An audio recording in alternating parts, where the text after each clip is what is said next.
Hello and welcome to Zero to Awesome. Today we're going to be taking a look at plasti dip. What is this magical substance? Where does it come from?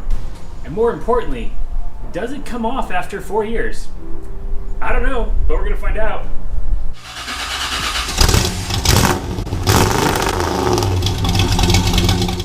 So this is my 2015 Chevrolet Corvette Stingray. I bought it new in February of 2015, and probably within about a week I started debadging it. I took the Corvette emblem off the back here and promptly put it on the toolbox, and then I went and I started blocking out emblems and lights and reflectors and whatnot. So to black out the emblems, I used the regular black plasti dip and then the glossifier over it. And so it's weathered pretty well over the years. You can see right here there's a little bit of red starting to show through on the front, a little bit of chrome right there in the front. So plasti dip is supposed to come off really easy. I don't know if that still applies after 4 years or not. So what we're gonna do today is try and take it off, see if it comes off nicely, and assuming we can get it all off, we're gonna redo it for, hopefully another 4 years.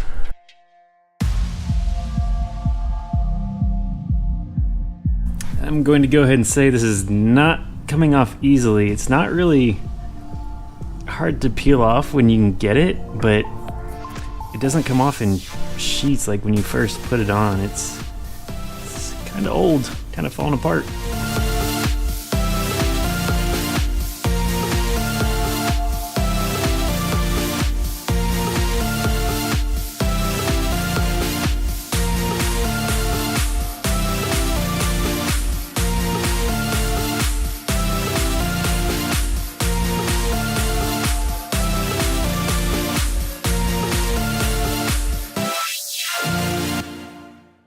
Well, turns out it does not come off easily like it does when you first apply it.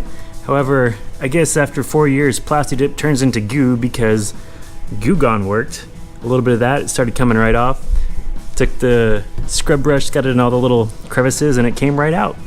So I think we're gonna do the back too, and then we can go find out where this stuff comes from.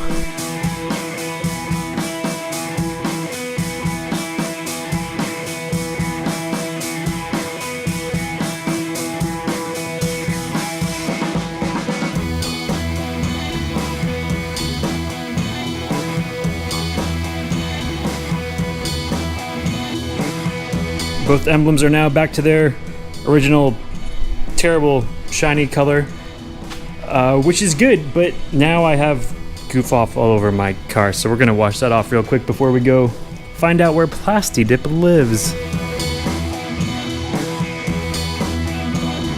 The car has been washed. Now it's time to go acquire some plasti dip. Man, that emblem, it's already bugging me a little bit.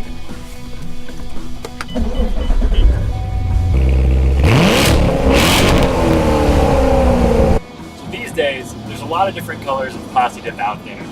Today though, all we need is the black and the glossifier, which are actually available a lot of places. Like this big blue store right here. Spray paint aisle. Ooh, someone needs assistance. So here you've got the original plasti dip, how it actually originated. You dip your tools in it, but today we are looking for Oops, we are looking to remove a cap. Today we are looking for black and also glossifier with Fade Buster. Ooh. Now, prepping for plasti dip does not take much. All you really need is some of your favorite tape and a drop cloth. And actually the drop cloth is kind of optional depending on how you feel about overspray. I, however, am very opposed to overspray, so we will be using a drop cloth to cloth off the rest of the car. But you don't have to be very exact with your taping off, because what happens is these little gaps here allow the plasti dip to separate, and you can nicely pull off the parts you don't want.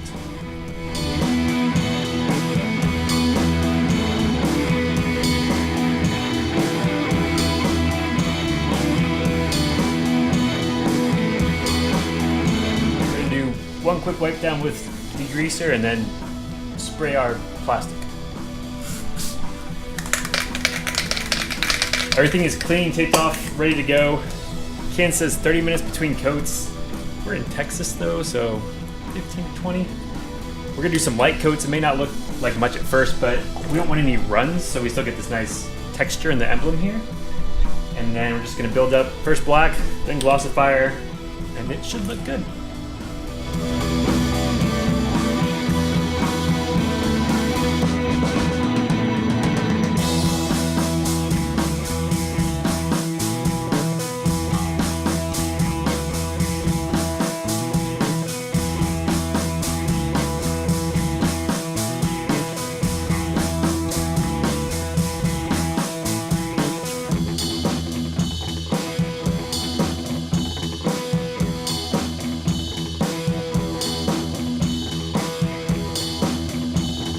Alright, so the black went on really well. Everything came out really smooth, no runs there. I think we did about 5 coats, some a little bit thicker than others. But next up we've got the glossifier. So what this does is it helps protect against UV rays, and then it makes a little bit shiny so it's not such a stark flat color against the shiny car. It says glossifier, but in my opinion it's more of a satin finish. So let's spray some of that.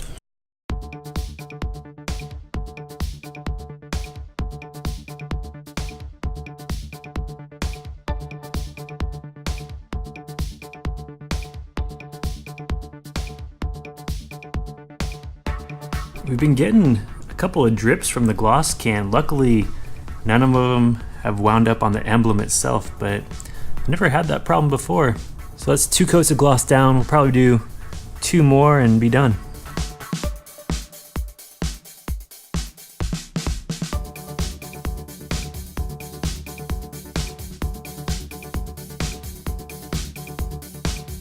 We're done with all the plasti dip. It's time to remove our plastic sheet and then try and peel away the plasti dip and see how it goes.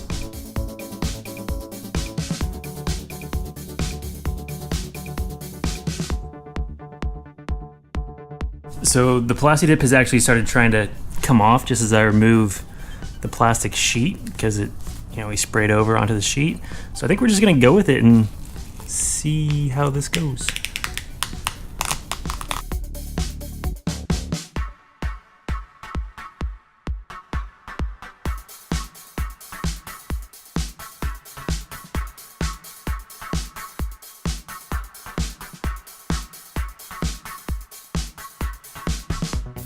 And so that is how plasti dip is supposed to go. You're supposed to be able to just peel it off and not have to use Goo Gone to get it off. We do have some, let's say, residue on here, so we'll probably use a little something to get that up. But I think we're going to call that a logo success.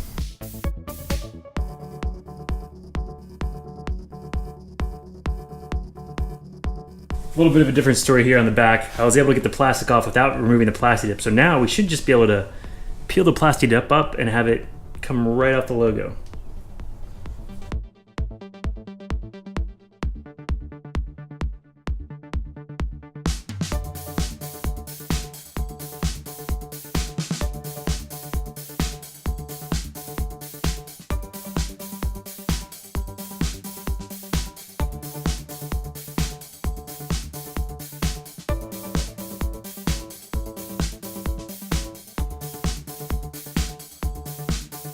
And there you have it. The logos are back to black, just as they should be. So until next time, this is me telling you that you should wrench on cars like this every... That was weird. I just had this strange compulsion to say that you should wrench every day, but that seems excessive. I'm gonna say you should wrench every other day. I mean, who in their right mind would require you to wrench every day? That's interesting.